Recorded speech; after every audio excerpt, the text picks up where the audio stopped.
they chose a winner, 3 winners from each level. Now tonight in front of you, on your right side, we have 6 fantastic speakers.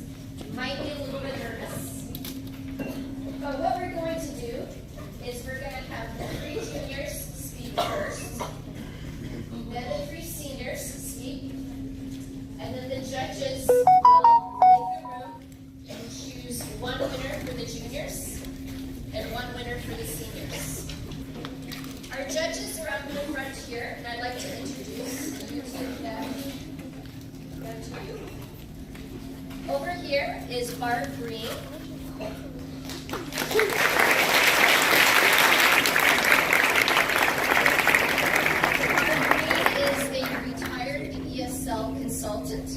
She does assessments for the Ottawa Carleton Education Network. This is a division of the Ottawa Carleton District School Board that brings in international fee-paying students into the school board. So she assesses them. She's also taught groups of international students English, and we welcome her today. Thank you.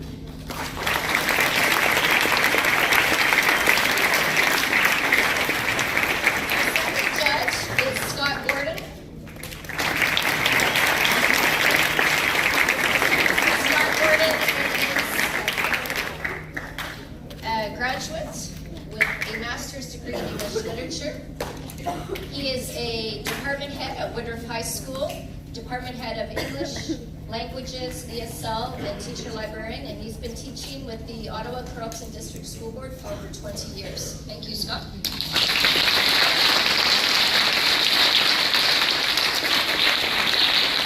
And our final judge is Rob Dawes. Pause, Rob, pause.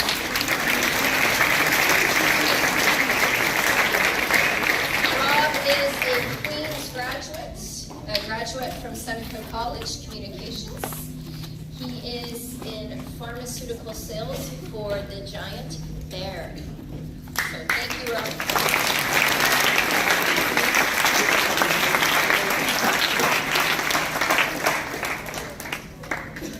So, are you ready?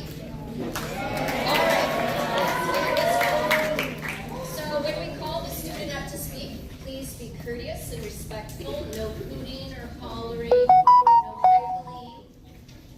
An audience never wishes for a speaker to fail, and it takes a lot of courage to come up here, and especially if you're speaking in a different language.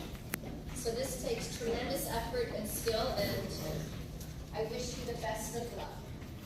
Okay. So for our first speaker from the junior division, Sofia Torres Fierros. Come on up, May.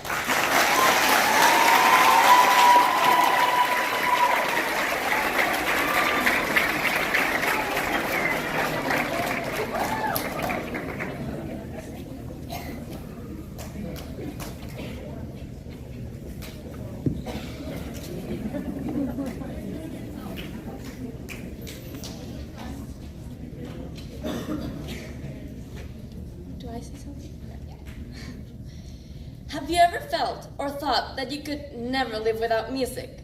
Do you feel like music understands you? Hello, I'm May, and I'm going to talk about how our brain works while listening to music. So, music, right?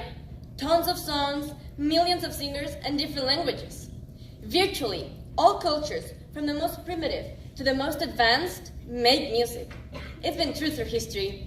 And let's not lie, everyone in here has done homework or work with music on, to be listening to something we enjoy while doing something boring.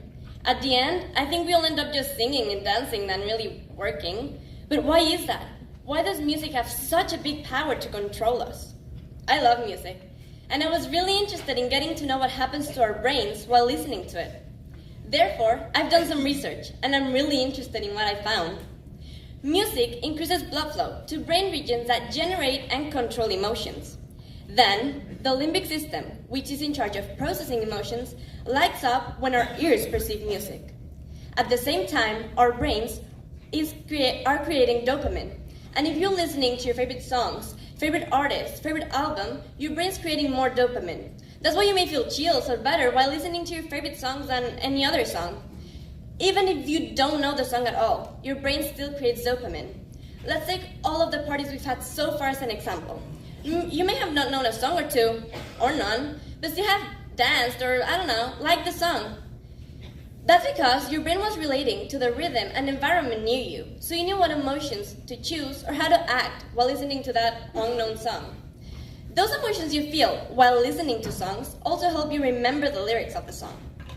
Most adults here can still recall every single word of the songs they used to love in high school. If you're an adult and you're wondering why those songs have such a strong hold to your emotional core, it's because in between ages 12 and 22, our brains develop rapidly. Those years are called our formative years. And in between those years, our brains think that everything is important and they try to memorize as much as possible. So that's why. Can music release stress in difficult circumstances? Several trials so it can. Music relieves emotional pain because excess cortisol, which is what fuels our stress levels, is kept in, so your stress levels go down. Music can also help in other ways. For example, it helps blood flow easier, so your heart becomes healthier. It also stimulates memory, and it helps work out endurance. So if you had ever wondered if listening to music's bad for you, I'd say only if you're young and you're listening to inappropriate music or content. Other than that, I'd say it's better than not listening to any music at all. Some scientists think that the music's effect on the physical body may be related with sound waves or vibrations.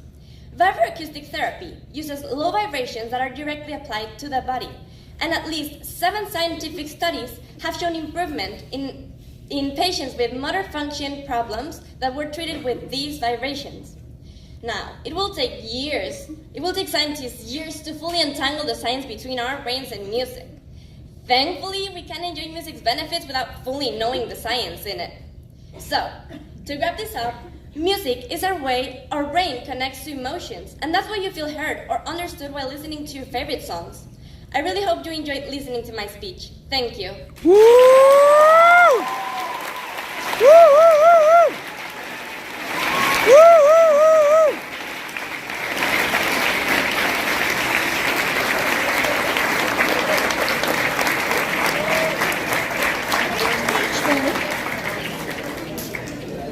Thank you. Great speech, May. I have a question for you. You love music, and obviously you recommend it to everyone. And I wondered if you ran the school system in your country, what you would do to organize the music education in the schools. How would you organize it so that everyone could have these benefits?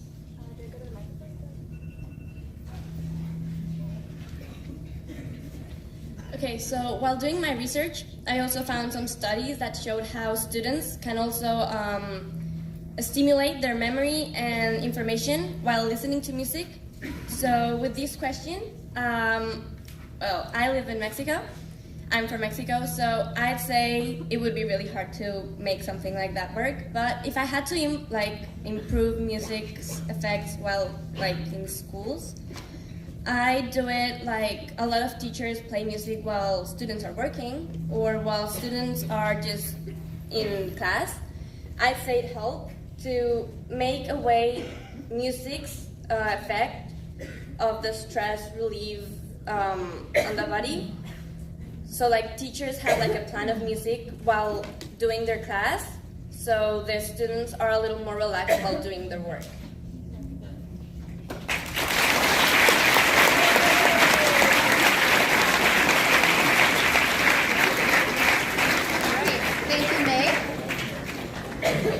Our second junior speaker from Group A is Gabriela Laje de Oliveira.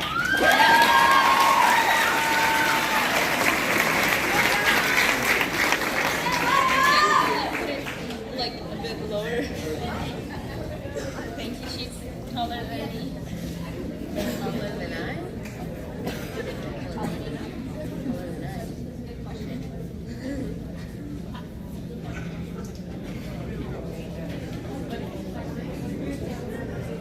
Yeah, I think here's better.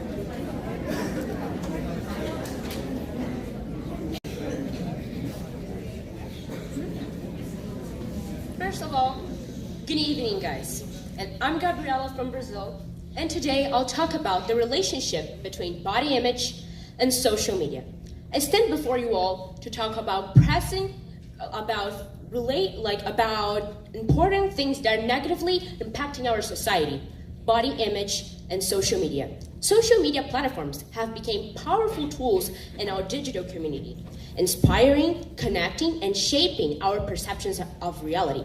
However, they've also created a toxic culture of unrealistic body standards and body types that harm our mental health and self-esteem. Like most of us, I increased my use of these platforms in 2020 because of the pandemic. Together with my previous negative body image and my body dysmorphic disorder, plus this toxic environment destroyed my sanity in 2020. I developed an eating disorder.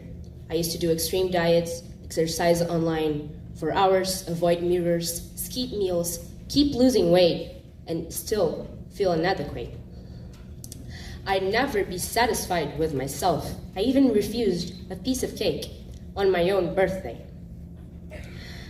I just wanted to look like the girls on my feed, ignoring my genetic, my lifestyle, and even my physical health.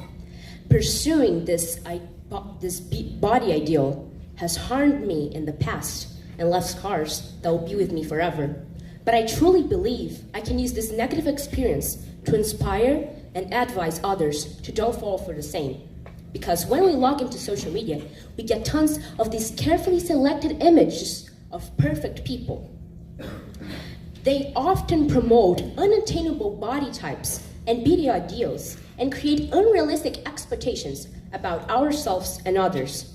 As a result, many feel inadequate, just like I did, question their self-esteem, and make a negative body image.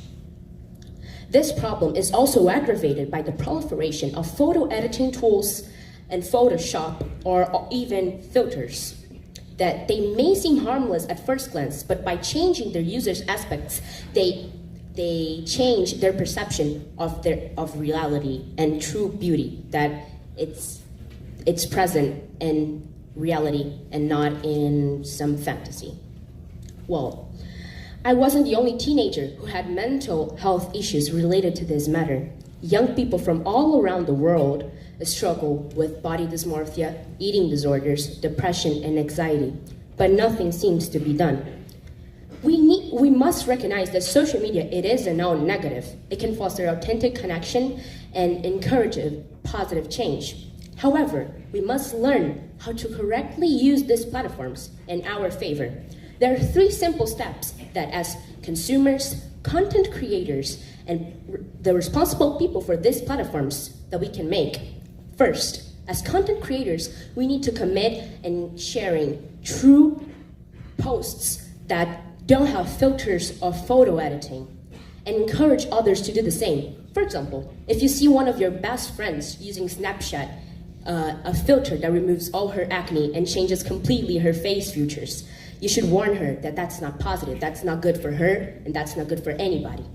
2, as consumers, we need to be really critical while browsing our feeds. We need to recognize that, as I said before, these images are carefully edited and selected. Making comparisons is simply not fair. 3, we must support real changes in how these platforms deal with this issue. They should be taking a more active role and stop harmful advertising. Remember, prioritize your mental health over external judgment. Don't base your worth on the number of likes, comments, or followers you get. We need to encourage positive change in social media and recognize beauty in all its forms. You can see here, for example, in the camp, so many different people from different countries with different ethnicities, and how these make us truly beautiful. Different eye shapes, different hairs, different colors, different body sizes. That's beauty. You're enough just the way you are. Please don't follow my example in 2020. Thank you very much.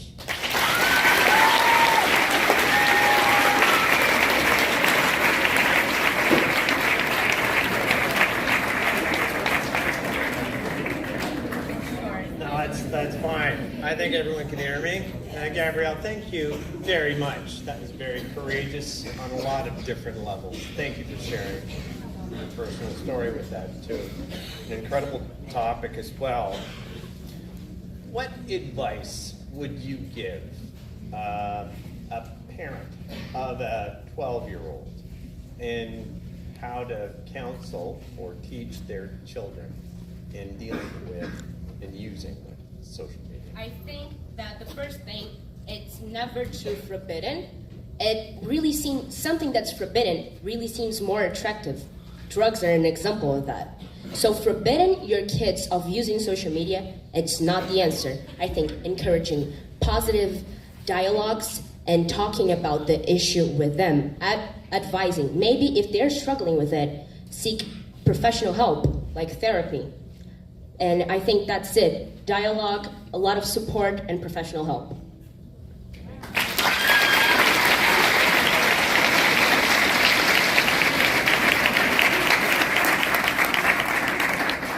right, thank you, Gabriella. Our final junior speaker is Emilio Lamas Roja from Group D. Come on.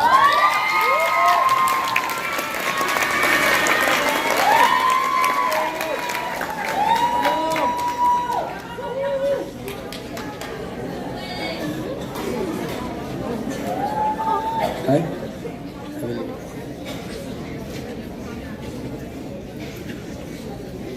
Sometimes I ask myself, how can I achieve my goal?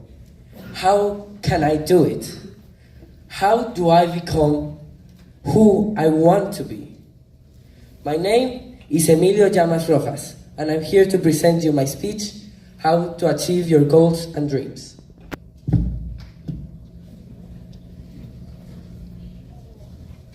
Sometimes people like myself start daydreaming about achieving something amazing, like becoming a famous actor or a professional soccer player, and we think, this seems impossible, I cannot do it.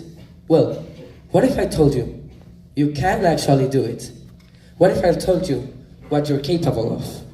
First, you have to grab that goal or dream, stop just thinking about it, and put an expire date to it.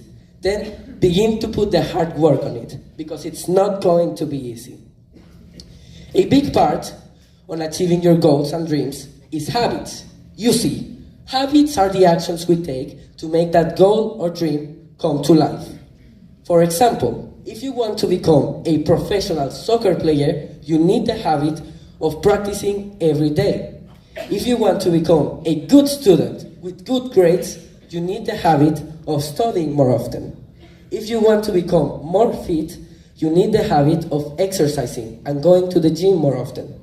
But, Emilio, every time I try to make a habit, I just stop doing it in 2 days. How do I manage to keep the habit? Well, let me help you. There are 3 important factors on this.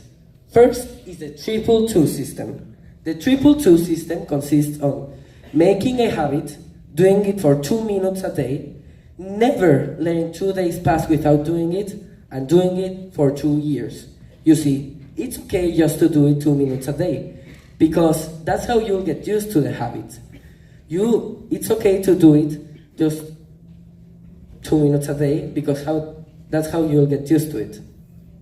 Never let 2 days pass without doing it, because the key for this is consistency. And when you complete your 2 years, you have to decide if you want to keep the habit or leave it. The second main factor is motivation. You see, motivation is the reason our brain thinks we do the task for. Without it, our brain thinks it's pointless and we just stop doing it. There are 3 types of motivation. First is external factors. External factors come from getting rewards for doing the task or avoiding punishments, like getting grounded by your parents for getting bad grades. The second is internal factors. Internal factors depend on who you are. This means you do it because it's supposed to be your identity. But these 2 only last for 1 day or 2, because They are extrinsic types of motivation. This means they come from outside the habit itself. Your brain doesn't connect them with the habit. What you need is intrinsic motivation. Intrinsic motivations comes from enjoying the habit itself. What motivates you to do it is doing the habit. But Emilio, I don't really like exercising. I just feel bored when I do it. Well, let me give you some tips for you to start liking it. First, you have to be consistent until you get good at the habit or you see results. For example, when I was 10 years old, I was very unfit because I didn't like any sports. So I couldn't even run for 30 seconds straight. And when the pandemic came, this got even worse. So my mom started making me go to the gym with my dad. And I hated it. I did not like it at all. But my mom kept pushing me to go. And over time, I started feeling stronger. I could do push-ups, I could do pull-ups, I could run faster, I could run longer. I felt stronger. And this is how I started liking it, because I saw the results. Seeing the results, the cause that made me get to this point made me want to go more. And now the gym is like my happy place. But there was one very, very big mistake I committed that made my progress slow by a ton. I always told myself that I wasn't good enough, that going to the gym was pointless, that no matter how hard I tried, I would still be that weak kid. This is the third and most important factor. You need to change the way you talk to yourself. If you tell yourself that you're stupid, that you're not good enough, your brain will believe it, because your brain believes whatever you tell it. This works on reverse too. If you tell yourself that you are good enough, that you can do it, if you tell yourself that you trust in yourself and that you are strong enough, you will believe it.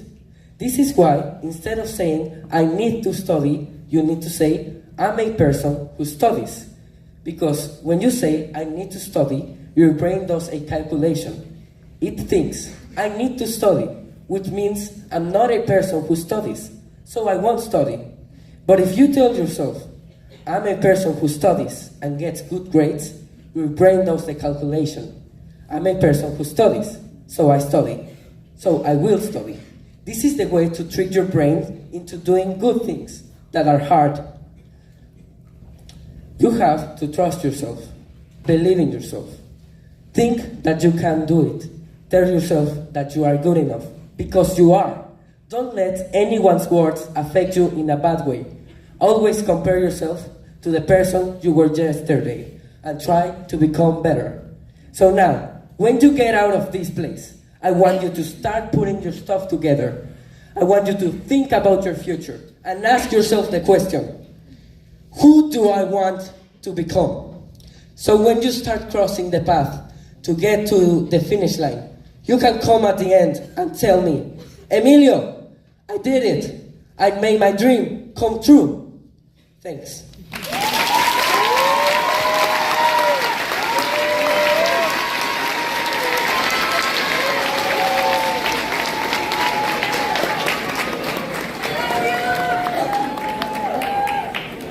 Thank you. That was very impressive.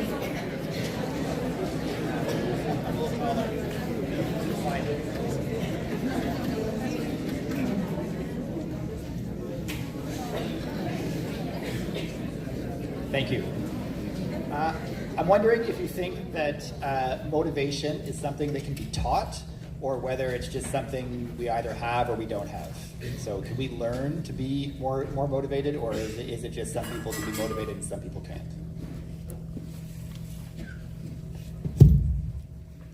Well, you can actually learn to be motivated. This has to do with how you talk to yourself. And this has to do with consistency. As I said, if you become good at the habit, you start liking it. Over time, whatever you do, you will like it. So motivation can be taught.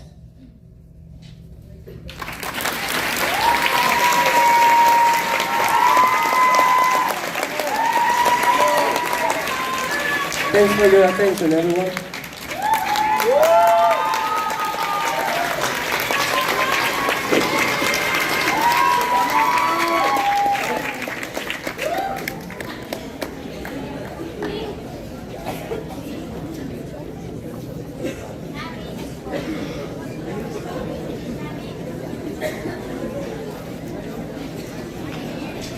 All right, thank you, Emilio. So that concludes our junior speakers. And now we move on to our senior speakers. And our first senior speaker is Jimena Calderon. Come on down.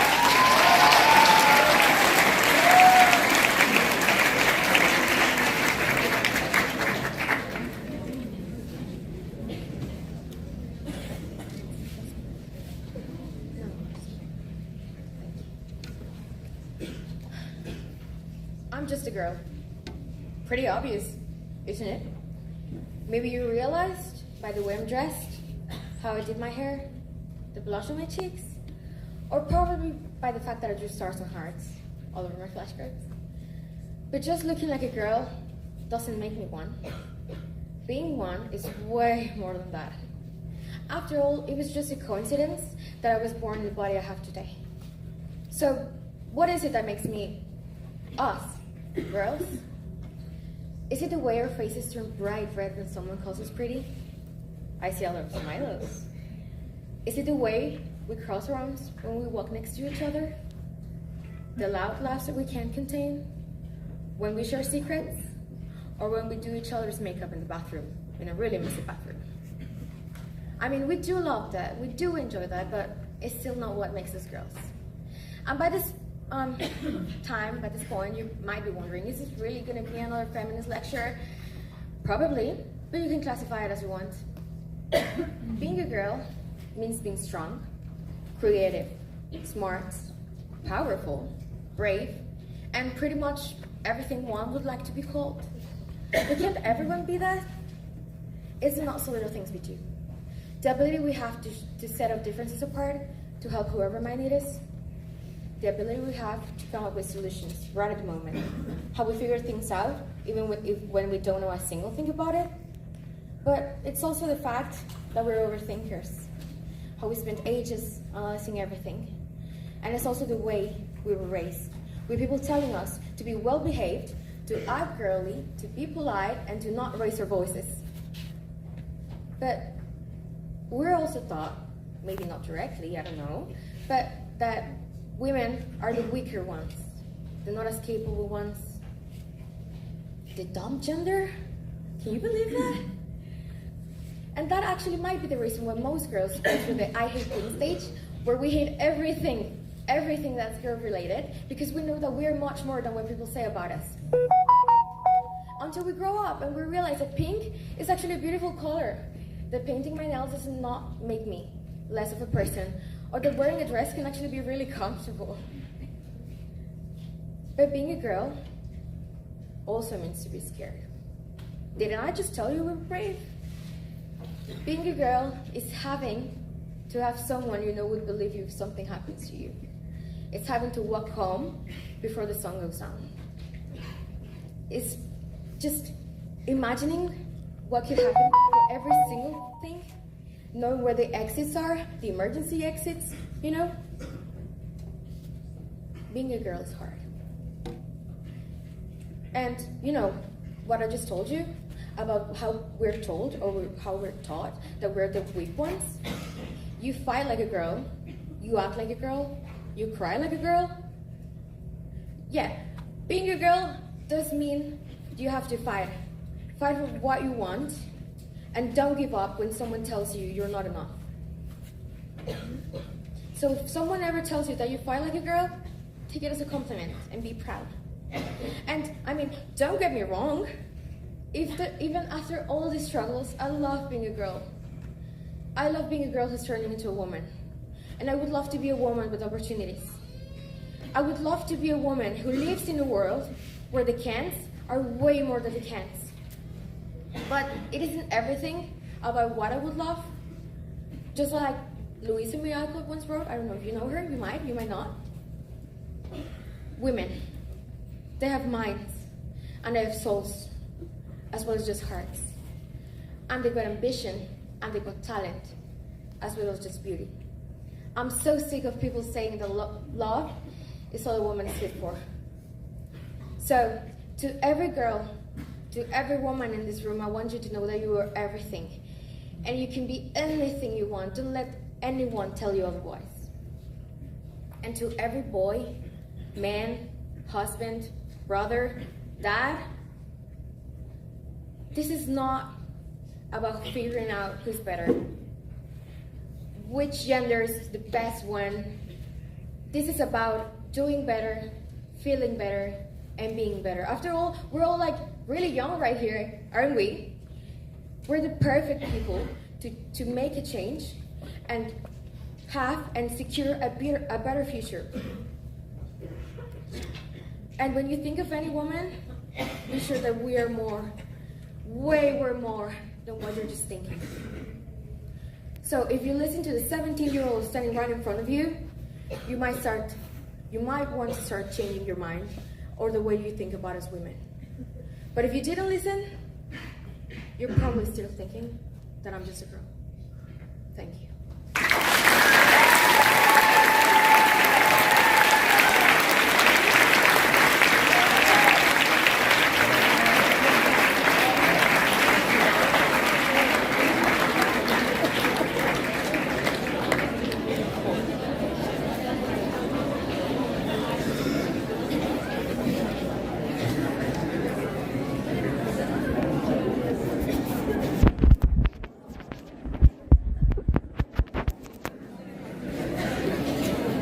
Okay, thank you. That was very good.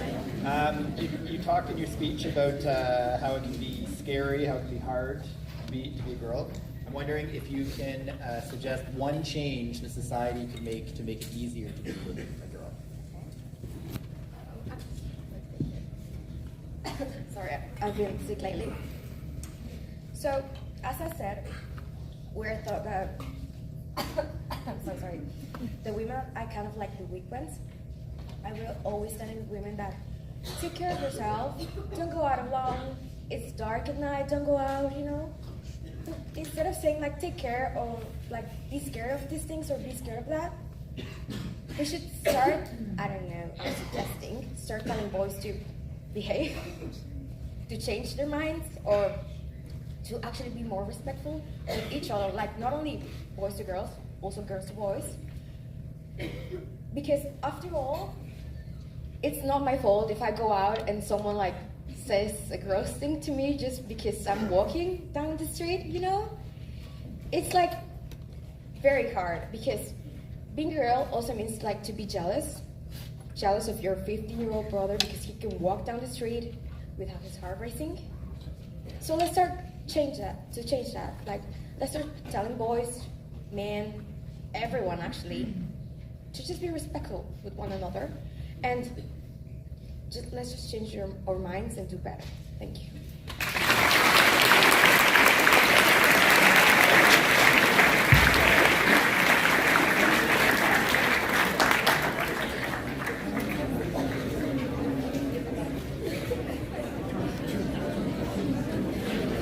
Thank you, Jimena. Our second speaker is Alex Philippidis.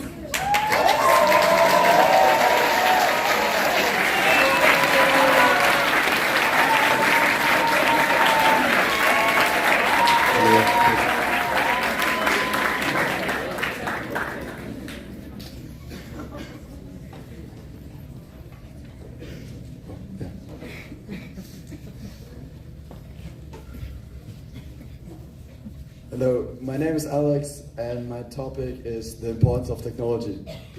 Technology has become an essential part of our lives, transforming the way, which has in turn,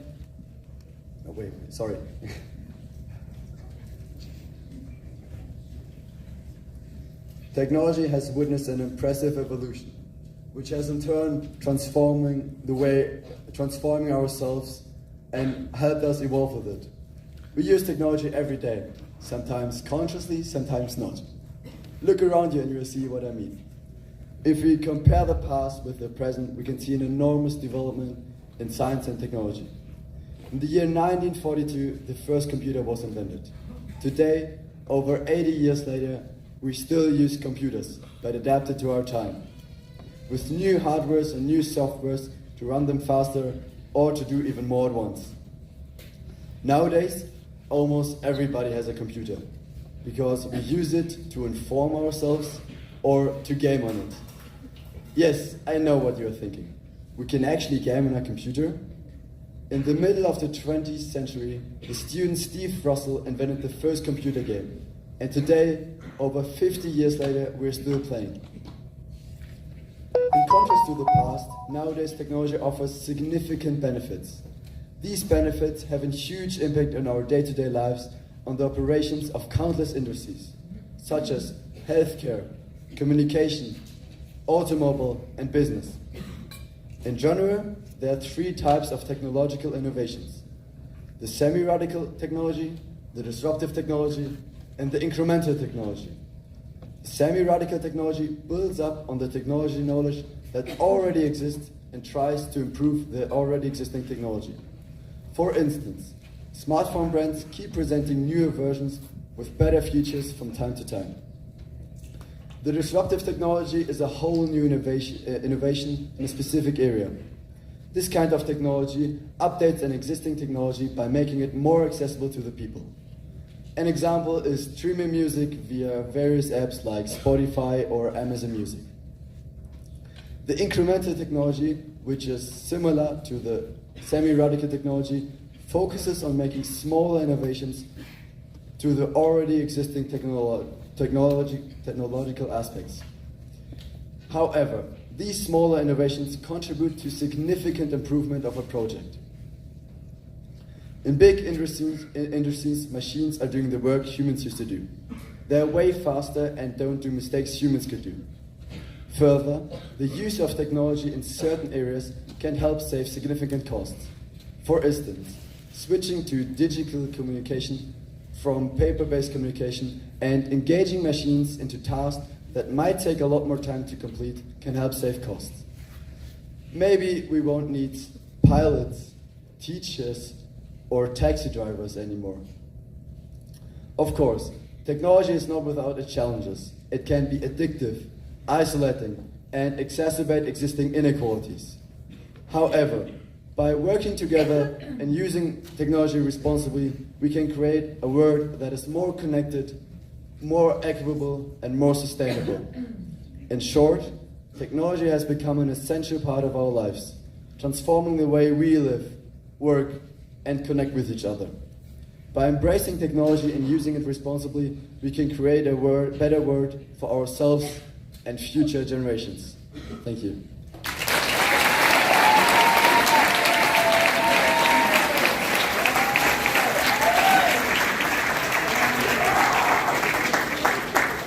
Alex, that was excellent.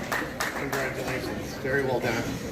Alex, that was a great speech on a very complicated topic, and you did a great job of talking, identifying a lot of the great things that technology allows.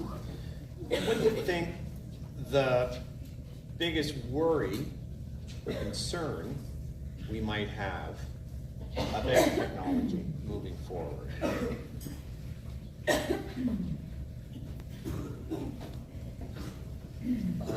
So nowadays, a problem could be that we use technology like every time and we're addicted to it. Like for me, example, I'm always looking at my phone for example. I put my phone away and then I'm checking it always because I think I got a message but I didn't get it.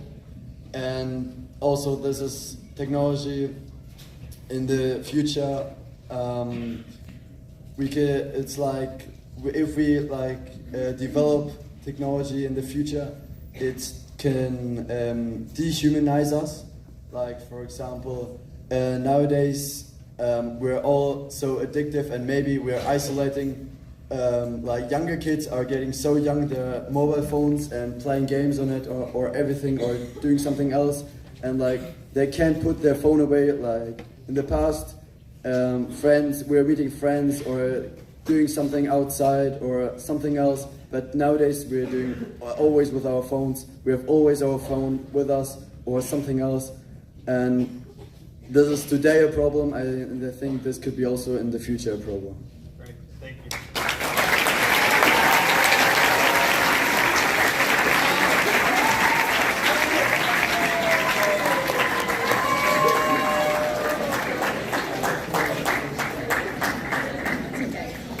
Thank you, Alex. And our last speaker for tonight is Yogaila from Lithuania.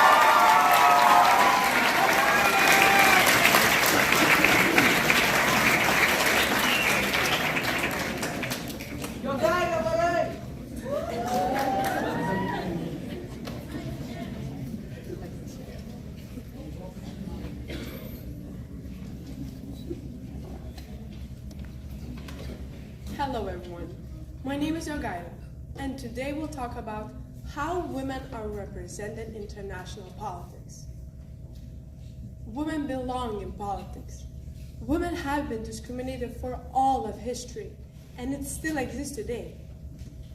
It is important for us to have strong women role models in all aspects of society, including politics. My message to you today discusses: why should women have a place in international politics? If you look around the politics of today, you will see that majority of people are men. Only 50% of women are leaders in their own country. I believe that if women and men would work together, they would create a better world. So the question is, how would they make it better? First of all, with more diverse people, there would be more options how to solve problems, because each gender can come together and draw from their experiences. If we have more women in international politics, we would know what majority of women needs. Women leaders would represent their own problems and how best to solve them. For example, sexism, physical abuse, sexual abuse, etc. Second of all, having more women in international politics could be inspiring for other women in society. It shows us that we can also do difficult things like men, and that we are powerful too. For example, Kamala Harris is a vice president of the United States. She is a woman who holds many first things. She is the first Black American woman to hold that office. She is the first South Asian woman to hold that office. And she is the first woman to hold USA office, which allows those people to see themselves in these roles. Sometimes women's opinions are not heard, even if they are right. If you look around Lithuania, you will see that we had only one woman president in our history. She was a strong woman who knew how to control her country and stand up for herself and also for Lithuania. She was one of the first leaders who stood against Russia's actions and declared them as a threat to the world when Russia illegally annexed Crimea in 2014. At the time, no one actually listened to her. Why did no one actually listen to her? Because she's from a really small country, or she's a woman. I think that if someone would have said that who was a man or from really big and powerful country like USA, they would have listened and took actions. And now, in 2023, the Grybauskaitė received NATO's appreciation for her contribution. Maybe if someone would have listened to her at the time, the war in Ukraine would have never happened. Women brings different qualities to the table than men. Studies have shown that women has more empathy than men. Why is it great to have empathy as a leader? First of all, empathetic leaders are more concerned about citizens' problems and financial problems. Women leaders are more care about country citizens. Last but not least, women leaders feel empathy for their team and the society they are responsible for. I believe that one day women will be heard and noticed. For me, it's important to live in a society where I and other women can feel safe and not discriminated. Every woman should feel seen in whatever role she's performing. As Maya Angelou once said, each time a woman stands up for herself, she stands up for all women. Thank you.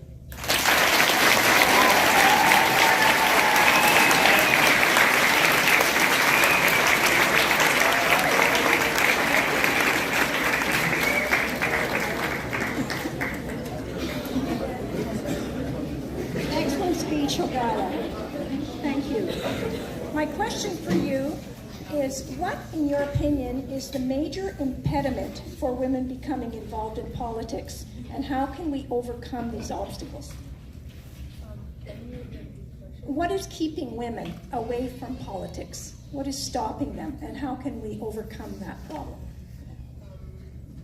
I think that women is stopping the how is looking society to like women, because in our like past history, because women men like were like saying that women are the weaker ones and they cannot do things like us. So I think it's like a problem of our like how men were looking at women and how they are looking now at them.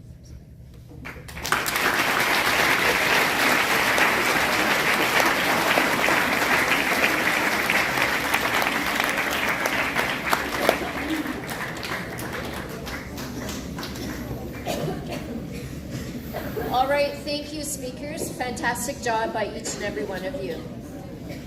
So what's going to happen now is the three judges and myself will go out and the judges will discuss the winners. And while that's happening, the lights will get dimmed. And I'd like you to enjoy a beautiful slideshow put together by Laura, assisted by her sister Melanie.